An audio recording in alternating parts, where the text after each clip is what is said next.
Awit 111, 1, 2, 9 at 10. Purihin ninyo ang Panginoon. Ako'y magpapasalamat sa Panginoon ng aking buong puso, sa kapuluan ng matuwid at sa kapisanan.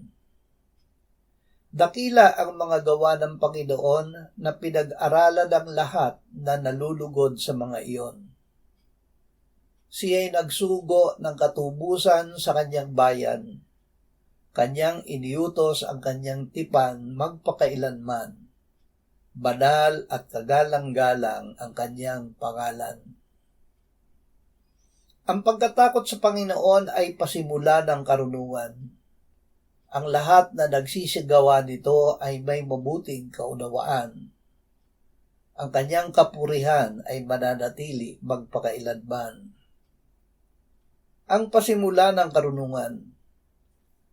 Ang pagkatakot sa Panginoon ay pasimula ng karunungan.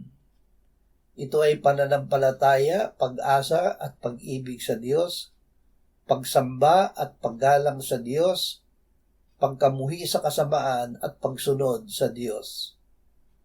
Ito ang suma ng lahat ng tungkulin ng tao.